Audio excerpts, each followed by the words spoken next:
네, 2022년 5월 5일 이정훈입니다. 제2차 제20대 대통령 선거가 시작된 것 같습니다. 이재명 어청가, 제명 어청가가 울리기 시작했습니다. 본격적으로. 민주당, 이재명계를 중심으로 한 민주당이 죽기 살기로 도전을 하고 있습니다. 3전 3승을 거두려고 합니다. 오늘 인천 지역의 국회의원인 민주당의 박찬대, 이성만, 정일영, 허정식 4명의 국회의원이, 인천 지역에서는 10명의 국회의원이 있는데 이 4명의 국회의원이 국회에서 이재명 전 민주당 대통령 후보가 인천 계양을 보궐선거에 출마해달라라는 요청을 공개적으로 했습니다. 이들은 우리는 윤석열 정부를 견제하고 민생 위기를 극복하기 위해 6.1 지방선거와 국회의원 보궐선거에서 반드시 이겨야 한다.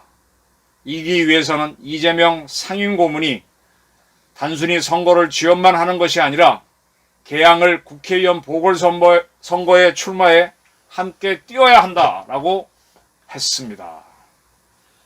그러면서 이거는 이들 4명이 아닌 대선 때 이 후보를 지지했던 많은 분들의 간절한 소망이다. 이 후보를 지지했던 1414만 명의 유권자들을 다시 결속해서 보궐선거와 지방선거에서 승리해야 된다. 이렇게 주장했습니다. 네. 좋네요. 그리고 이들은 윤호중, 박지원, 민주당 공동 비상대책위원장과 비상대책위원회에게도 이재명 고문의 계양을 공천을 요청한다. 아주 압박을 넣습니다. 네, 이 중에 박찬대 의원은 지난 대통령 선거 때 이재명 선대위 수석 대변인을 지냈던 사람입니다. 지금 인천 지역의 의원들 중에서 전부 다 같은 의견이냐? 그건 아닌 것 같습니다. 이들은 인천 지역 국회의원 10명 중에서 4명이 이렇게 의견을 맞췄다. 아직은 다른 분들하고는 다 맞추지 못한 것이다 라고 했습니다. 하지만 선거는 전쟁이다. 전쟁에서 필요한 자산은 다 동원해야 한다. 민주당의 가장 큰 자산인 이재명 고문은 반드시 필요하다면서 계속 밀어붙이는 분위기입니다. 씨는 인천과는 인연이 없죠. 분당에서 2번 시장을 했나요? 그리고 경기도지사를 했으니까 분당이나 경기도 쪽에 나와야지. 인천광역시는 인연이 없습니다. 근데 왜 인천에 나와야 되느냐? 이번에 분당에서도 이제 보궐선거가 이루어지는데 왜 일로 오느냐 그랬더니 인천에서 이겨야 된다. 인천에서 이겨야 된다. 인천에서 이겨야 전국적으로 바람이 분다. 이겁니다. 이렇게 바람잡이가 있는 동안 지금 대양을에서는 이 박병석 국회의장의 비서실장을 했던 김병관 씨가 출마할 준비를 하고 있었습니다. 민주당에서는. 그런데 그러한 김병관 씨가 이 기자회견이 있은 오늘 5월 5일 이재명 고문이 출마한다면 나는 언제든지 자리를 버리겠다. 당 지도부에도 분명히 말씀드렸다라고 밝혔습니다. 흥미로운 거는 박병석 국회의장의 비서실장을 지낸 김병관 씨가 분당갑에서 출마를 하겠다 그랬죠. 지금 이재명 전 후보는 경기도지사와 성남시장을 지냈기 때문에 이번에 김은혜 국민의힘 의원이 경기도지사에 출마함으로 해서 공석이 된 분당을에도 출마할 수 있습니다. 그 이재명 씨로서는 분당갑에 출마하는 게 훨씬 더 유리하겠죠. 근데 그걸 의식했는지 김병관 씨는 만약에 분당을로 이재명 전 후보가 온다면 나는 포기하겠다, 분당을. 그런 의견을 밝혔습니다. 이런 걸 근거로 김병관 의원이 물러나겠다고 했으니 차라리 분당갑으로 가면 되는 거 아니냐라고 했더니 이재명 전 후보를 이렇게 출마 요청을 하는 사람들은 분당이라는 작은 곳보다는 인천이라는 큰 곳에서 승부를 내는 게 맞다. 그래야 전국적으로 선거를 독려해서 이길 수 있다라고 했습니다. 네. 이거를 유심히 보셔야 됩니다. 지금 민주당의 원내대표는 박홍근 의원인데 그 역시 과거에는 박원순 시장계였지만은 박원순 시장이 변사한 다음에는 이재명계로 변신했고 이재명계의 지지를 받아서 이번에 원내대표가 당선됐습니다. 그리고 나서 지금 검수완박과 그다음에 한덕수 후보자를 포함한 국힘당 정부에서 강요를 임명하는 사람들에 대한 철저한 검증을 들어가서 낙마를 시도하고 있죠. 네, 이렇게 하고 있는 게 다 박홍근 원내대표가 등장한 이후에 나타난 대표적인 현상입니다. 이러한 박홍근 원내대표는 CBS 라디오 김현정 프로에 출마해서 이렇게 얘기했습니다. 이재명 후보가 인천에 출마하는 게 옳다. 네, 이렇게 일사불란하게 몰고 가고 있습니다. 일사불란하게 몰고 가고 있습니다. 지금 민주당에서 강경파들은 이재명 씨가 분당이 아닌 인천에 출마하기를 바람을 잡고 있습니다. 이걸 어떻게 봐야 될까요? 대통령 선거에서 지게 되면은 좀 당분간 자숙도 좀 하고 있어야 되는 거 아닌가요? 뭐 해외로 나가거나 그런 경우가 많았죠. 홍준표 후보도 지난 대선에서 패배한 다음에 미국에 갔었고, 뭐 이낙연 후보도 미국에 갔나요? 이낙연 씨도 간다 안 간다 얘기가 있었는데 이렇게 계속 공격적으로 나가고 있습니다. 이거는 윤석열 정부가 출범할 경우 대대적인 숙청 작업이 있을 가능성에 대비한 것이죠. 이재명 씨가 우선 타겟이 되겠죠. 법카비리, 대장동 게이트. 이재명 씨가 그렇게 되면 그 이후에 이 운동권 세력들의 비리가 줄줄이 나옵니다. 이 경기도 지역은요, 뭐 동탄, 용인 이런 데 신도시가 많이 들어서면서 아파트가 들어서면서 그 허가권을 싸고 정치인들하고 그 건축 시행사 간에 그게 굉장히 많습니다. 대장동은 그 중에 빙산의 일각일 수도 있습니다.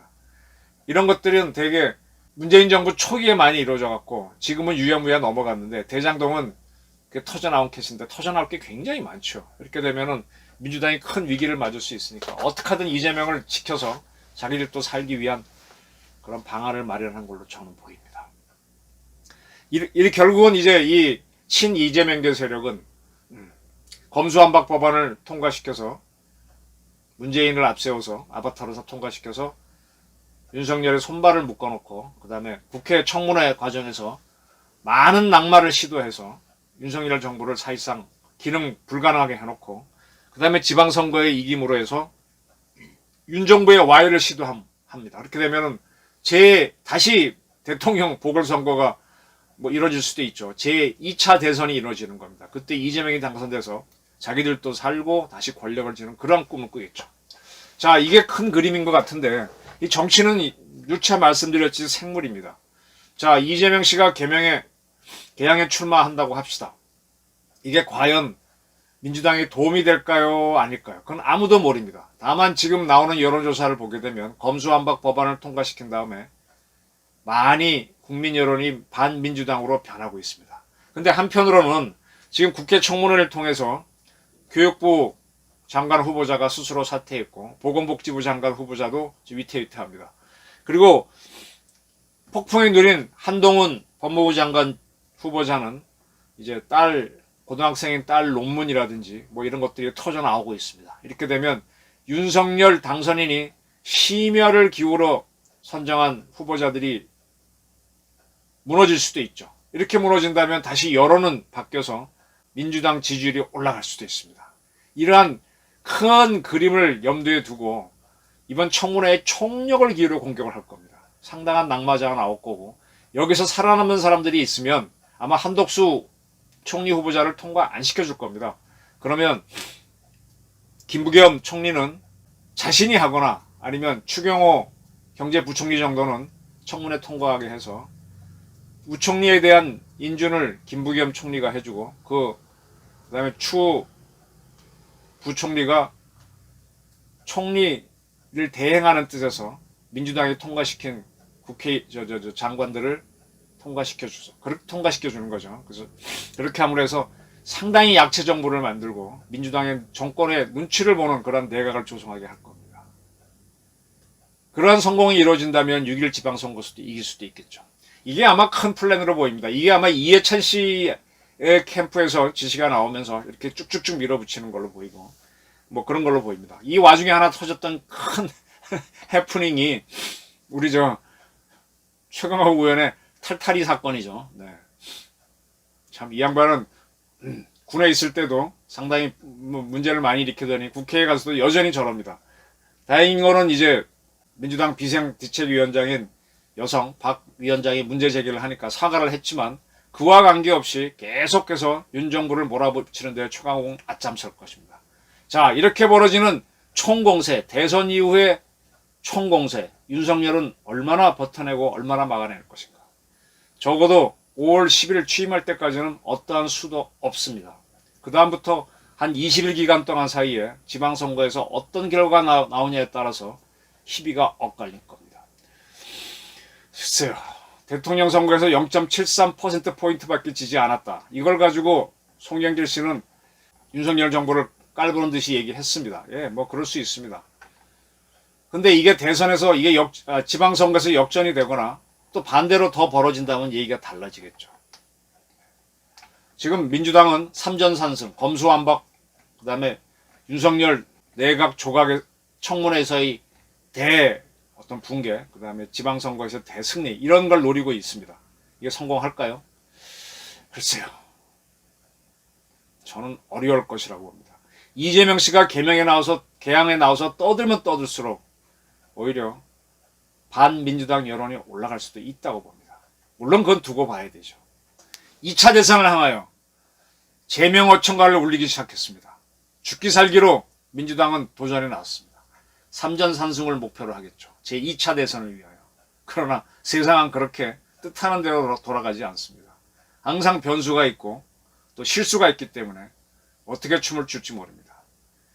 이재명을 위한 이 친군의 나팔이 어디까지 퍼져나가는지 지켜보시기 바랍니다. 그리고 국민 여러분들도 어떻게 나라를 만들어야 되는지 윤석열 정부가 아직 단단한 준비는 못했습니다. 그러나 이렇게 북한의 질질 끌려가고 뭐 온갖 실책을 다해도 넘어가는 이러한 정권을 지난 촛불 시위 때도 만들어주고 2020년 총선 때도 만들어주는 그런 두 번의 실수를 우리 국민들이 거듭할지 저도 궁금합니다. 그렇다면 저도 상당 부분 제 판단이 틀리지 않았다면 우리 국민에 대한 기대를 접어야 되겠죠. 제2차 대선 민주당이 과연 이길 수 있는지 지켜보시죠. 감사합니다.